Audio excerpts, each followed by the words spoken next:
Hi everyone, welcome to Here We Are, Brattleboro's community talk show. I'm Wendy O'Connell, and our guest today is Ffarrabas. Nye is an artist, a writer, and a poet. She was part of the first generation of FLUXUS, which was an avant-garde experiential group of artists, pretty much in New York City, who pushed boundaries and created new ways of seeing. Nye's work has been shown and is in many collections, including the Museum of Modern Art, the Getty, the Walker Art Center, throughout Europe and Japan, as well as CX Silver Gallery here in West Brattleboro. So we're happy to have Nye on today. Hi, Nye. Hi. Great. It's wonderful to be here. It's great to have you on the show. I'm so glad we were able to get you on. And you do have a new little book out, an old new little book, which we'll talk about in the show. You're continuing to create. You're not taking it easy at all. Right. You have no lack of energy, it does appear. So Nye, you come from an old Boston family with a lot of relatives, a lot of history over the course of really 3 centuries in America. Could you talk a little bit about what that was like for you? Well, it was all I knew. I didn't have much to compare it with. Over the course of your life, too, you summered. You summered on an island off of Martha's Vineyard, or off of the Cape. Yeah, off Woods Hole, one of the Elizabeth Islands, called North Shore. Yes. And my family has been on North Shore since 1846. Wow. And my great-grandfather made some money in China tea trade, and he grabbed several of those islands. And we've kept them unspoiled. Well, my kids are quite involved with it. Oh, that's nice. But my daughter's in California, and my son is in Boston, but has a very demanding job. So. Yeah. Well, it must be a real haven. It sounds like it still exists as a real haven. It can be, yeah. And quite beautiful. Oh, yeah. Yeah, in Buzzards Bay, right? In between Buzzards Bay and Vineyard Sound. Yeah. It's a prime location.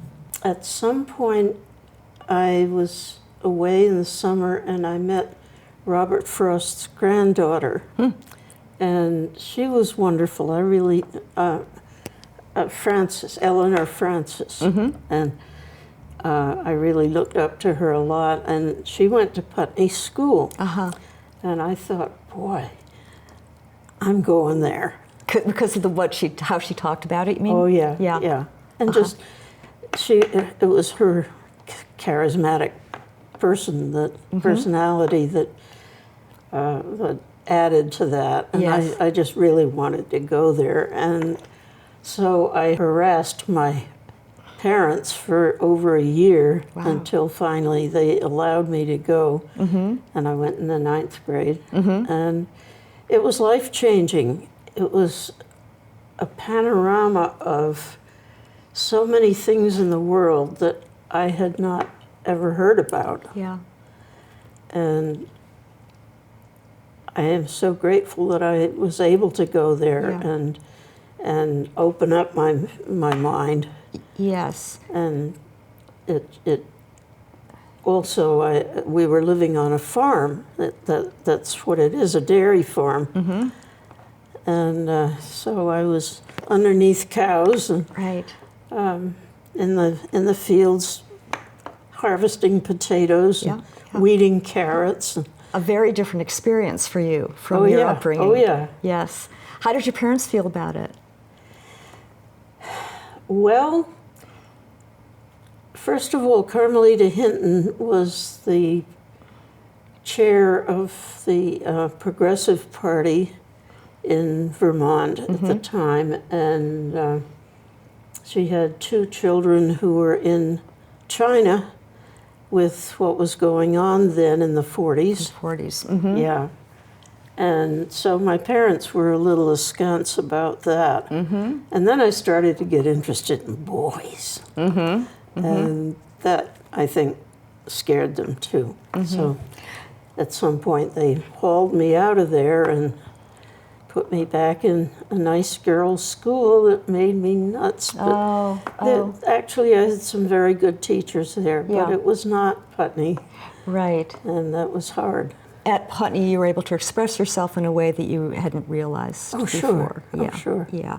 And was it mostly art and the other things that they offer, or is it just the way of thinking in general? The way of thinking in general. Mm-hmm. When I went back to Beaver, it was,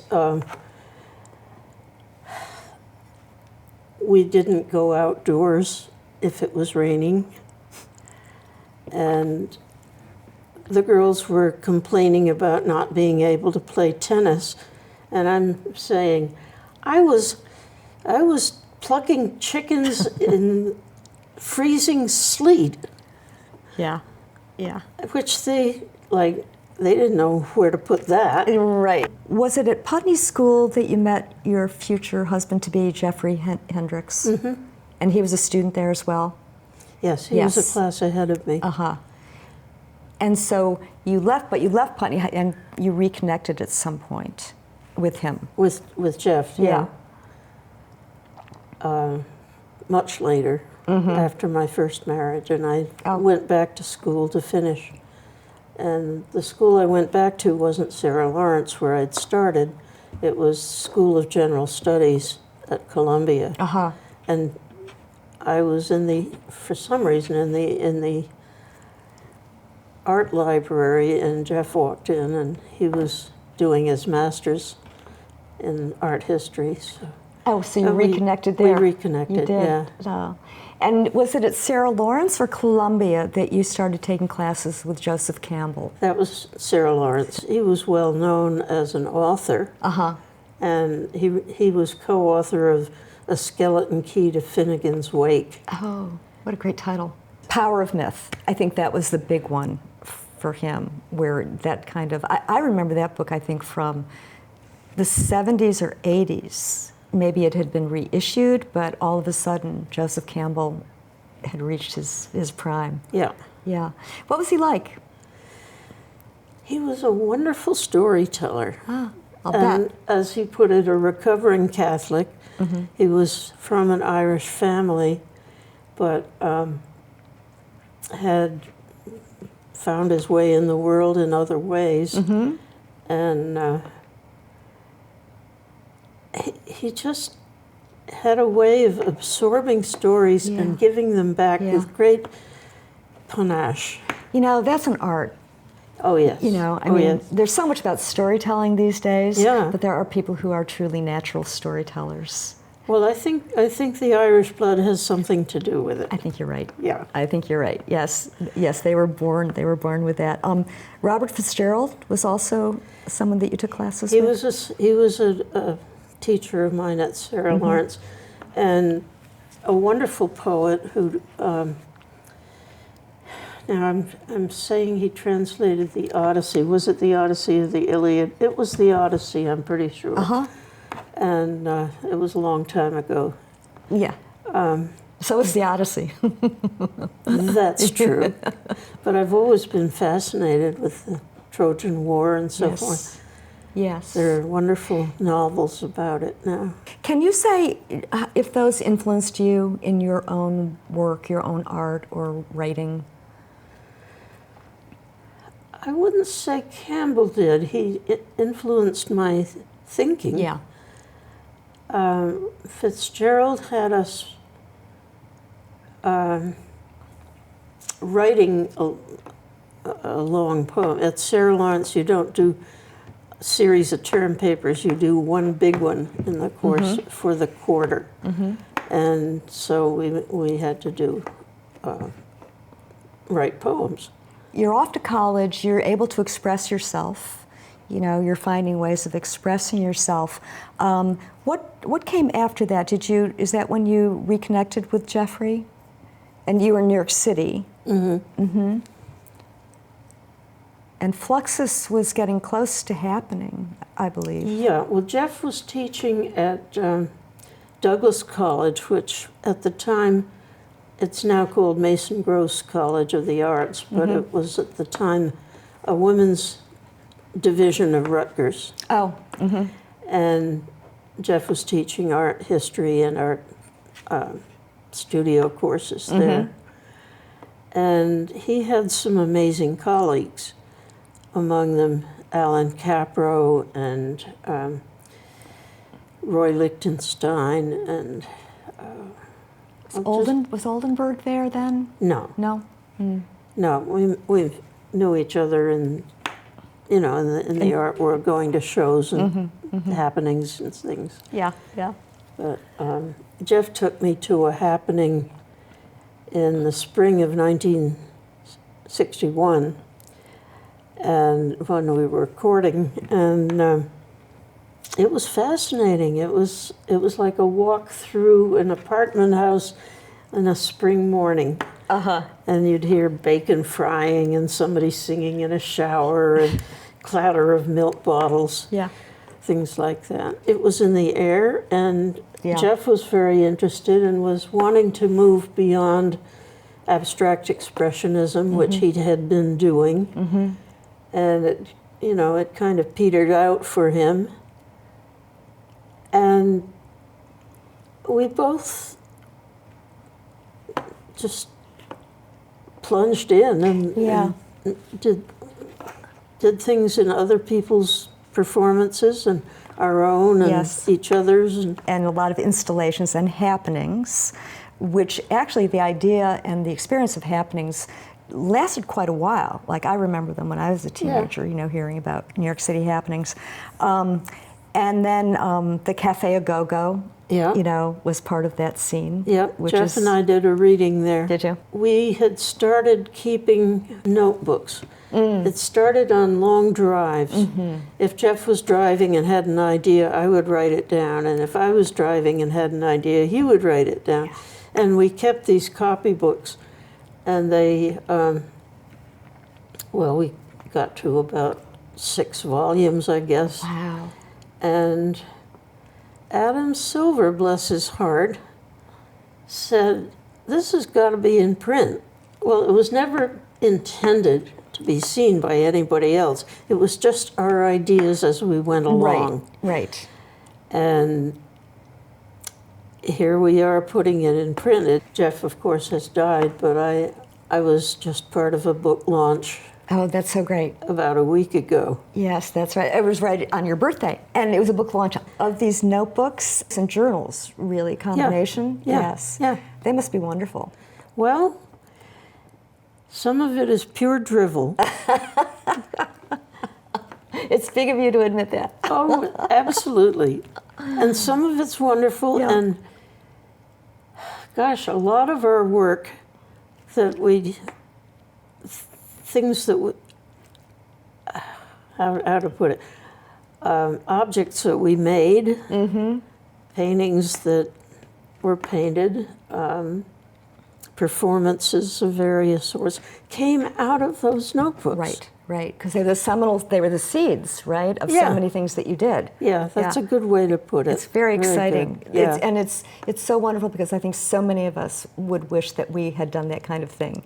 All our great ideas. And of course there's a percentage of things that don't fly, ever. Yeah. Of course. Yeah. Well, one day, early in the 60s, Jeff's brother, John Hendricks, who was at the time doing alternate service as a conscientious objector at Judson Church. And there was a gallery downstairs which had been closed. But a lot of people that you've heard of, like Oldenburg and Dine and this and that, had their first shows there. Yeah. Well, John came to dinner one night. And just out of fun, I showed him the notebooks. And he said, "Would you like to have a show at Judson?" I said, "Oh, yeah." He said, "Good, you've got 3 weeks." Well, everything was in the notebooks. Ah. All these things had to be realized. Wow. And we did it. And you did it in 3 weeks. That's unbelievable. And again, John Hendricks was another Putney Hendricks person. So he was Jeff's brother. Yeah. Walter's son, Walter Hendricks, who founded Marlborough College, Wyndham College, and Mark Hopkins College. Correct. Very, again, avant-garde learning. So I think that gene probably came down that way. But he was also John Lennon's assistant for a number of years. John was. And he is Yoko's curator. Now, yes. And still is. Yeah. Yes. And Yoko, of course, was part of FLUXUS. Oh, yes. Very much so. Yes, yes. And I think a lot of us have heard the stories of Yoko and how John Lennon met her, which was at one of her shows, and he climbed a ladder, and at the top of the ladder, correct me if I'm wrong, at the top of the ladder I think it said yes, and he wanted to know who that was. Yeah, who that was, and he found out. He did indeed. That was in 1967. Yeah. I knew Yoko before that. Yeah. And we were mothers in the park together. Oh, wow. And our daughters would be playing on a jungle gym together, and we'd be sitting and talking about how do artists make money and bitching about our husbands. And Yoko had several before John. Yeah, yeah. And what was your relationship with her like as an artist within FLUXUS? well, she was doing a good deal of writing, and so was I, and they were fairly similar kinds of things. Grapefruit was probably, yep. Yeah, that was hers, and I was doing similar things, something we call now event scores. A lot of things like, I remember one of Yoko's was to reach your arm up all the way into the sky. That's an event score. Yep. And I have several that I'm fond of, like be a potato for several days. It's very Zen as well, right? There's a Zen component. I think so. I think absolutely. Yeah. Yeah. Yeah, and I had, well, of course, she's from Japan, and I had been. That's one of the legacies from Joe Campbell. Is my fascination first with Taoism and then with Zen. Right. And so that sort of fitted very nicely into Yes. into the kinds of work we were doing. Do you think that FLUXUS had a lasting effect? Or what, let me rephrase Well, it's that. still going. It is. I think so. Uh-huh. I Yeah. don't know many of the people. Yeah. Many of the ones I know have died, but of the survivors, most of us are women. Someone asked you a question about being an artist, and you said, am I an artist or a writer? Or what? The answer is, definitely. I work with what I find around me, either objects or words, and I go from there. It's a way of engaging with the world in an experimental, questing manner. Great definition. Great answer to a question, by the way. Much as a baby will pick up things and put them in her mouth to see what they are. Yes. Similar. And do you think also that so much of it is the approach that one has toward things, toward life in general, but also just toward the experiences of everyday life? Oh, yeah. Oh, yeah. And there's one piece of Alison Knowles that I love. She stood up in front of an audience with a huge wooden bowl and made an absolutely wonderful salad. She had gloves on, and she tossed the salad like that. And then she brought it to members of the audience, and it seems to me that she put the salad in their hands, but I don't remember it for sure, whether there was a plate or what, but she was doing image this of that, and yeah. talking about it all the time. Yeah. It was like art and life. Yes. Right. Why should they be different? Right. Right. And I think that from what you're saying, it sounds like the artists at FLUXUS were underlining those things all the time, bringing them to the people, bringing them to performance. And yet the performance itself, as you say, is something as simple as that. Yeah. Yeah. The feminist movement came along, right sort of in the midst of all of this. And what was your relationship to that? How did you get involved? Well, I knew several people who were feminists, and for instance, Kate Millett was a friend in the art world, sort of a tangential FLUXUS person herself. I just started going to meetings. Yeah. There were a lot of various places, I'm sure, that you could connect. And then I was going to marches, and I was, you know, doing Yeah. feminist work in the world. Yes, and I'm sure that that has sort of been part of your life, right? Yes. And Women's Work magazine, was that was something that you worked on? I didn't work on it, I was included in it. Allison Knowles was one of the authors, and Anea Lockwood was another friend, and a wonderful composer who played with glass, resonances of glass.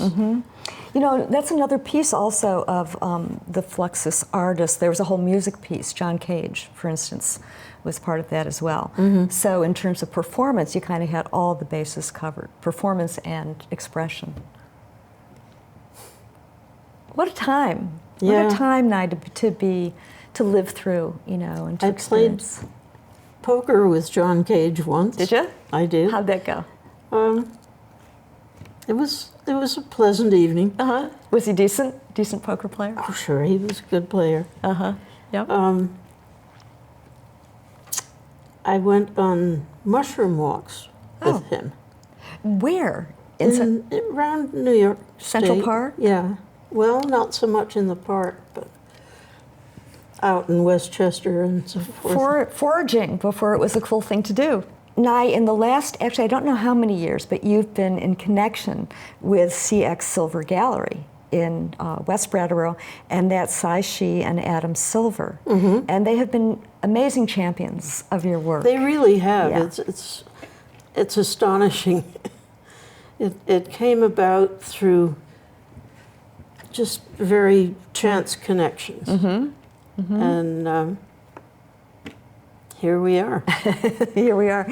Well, and some years ago, they did a 50-year retrospective. That's correct. And you had some, I actually saw it, and you had some really interesting things in that retrospective, because it's not like going and seeing paintings on a wall. Right. Right, yeah. So can you talk about that a little? Well, I started at some point making oxtail soup, which I love. And when you have it in a restaurant, they take the bones out so you don't choke on them.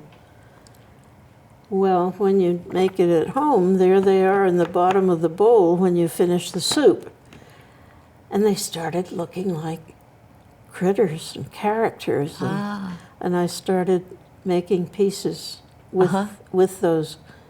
With the bones, Yeah. yes. As I recall, you had a poem that was linear. You had written it out in strips that was on the ceiling. That wasn't a poem. That was a series of event scores. Oh. And Adam put them on like a 4-inch strip of paper all around the entire perimeter of the gallery, which was great. They're still there, rolled up in a display case. Yeah, it's really wonderful, because so many of your things are being archived by being looked at in a way. You know, it seems like that's one thing that he's done for you. It seems like it's a permanent show. I've never heard of a gallery that would show somebody for 9 years. It's usually 3 weeks. Well, it's for folks in the audience. It's worth stopping in. It's right in the CX Silver Gallery. It's right in West Brattleboro, and it's on the left as you're going out of town before you get to the little center of West Brattleboro. Well, when they started keeping my work on display, they took their 3-car garage and made another display space. Wow. which is wonderful. And they have great shows there. It's just too bad we're the other side of the Rubicon because more people would come, I think. Would go. Well, I think they're getting a name for themselves as well. You know, they are part of Gallery Walk, for one thing. Yeah. And they have some really interesting various artists. Yeah. All different kinds of artists. Brian Cohen, for instance, was one of them. Brian Cohen, yes. Yeah, he's going to be on the show one of these days. He's a wonderful artist and a wonderful person as well. Nye, we would love to have you read one of your poems that you've got with you. Well, this one, you wanted to know about my childhood, and this was about the time after the 1936 hurricane. A lot of trees were down. And you were a little kid, 1936. I was 4. Is that right? Well, by the time that the poem is about, I was 5 or 6. Sawmill. When I was, give or take, 5, there was a sawmill on my father's place. What for? I wasn't told. Where? Down beside the barn. It stood 2 stories high, and light came through cracks in the tar paper siding. Men I didn't know worked there, serious and sweaty, shirts off, hanging down around their belts. When they talk, they shout loud above the clanking donkey engine. Between times, logs hitting the whizzing blades scream out, insisting everybody stop and listen to the ear-split cry of the wood ripped long ways. Men pull the limber boards, slap them on piles, smelling like fresh meat in the sun, and chunk the scrap in another pile. Watching, my best friend Mary said, "If you roll your eyes as far as you can, straight up into your head, they get stuck up there and you'd be blind." This is a little kid not knowing what the hell. Yeah, what the hell, right. Yeah. That's great. It's very sensorial. Thank you. Yeah, thanks. Do you want to read this? Do you think it's... I do. Okay. It's one of what I call, it's the first one that I wrote as a code poem, and it starts out with a title, and I translate the letters of the title into dots and dashes, Morse code, and they make the stress pattern of the lines. So, call me Ishmael. When you think it's done, the whalermen, my ancestors, old salts put lightly into the titillating islands. Ahoy there, my whalermen. And I did indeed have whaling ancestors. Yeah. I've got a lot of salt water in my blood. Nye, this has been a pleasure. It's been wonderful for me. Oh, good. I'm so glad. Thank you. It's wonderful to hear your voice and your words, and the experiences that you've had are just so rich, and, thanks for sharing them with us. Thanks to all of you out there. I encourage you to check out the artwork that Nye has at CX Silver Gallery in West Brattleboro. There'll be some information at the end of the show on that. And stay tuned. We are Brattleboro-centric here. We have folks from the community coming on. Each show is all about Brattleboro and another little facet of our fabulous community. So thanks for being with us.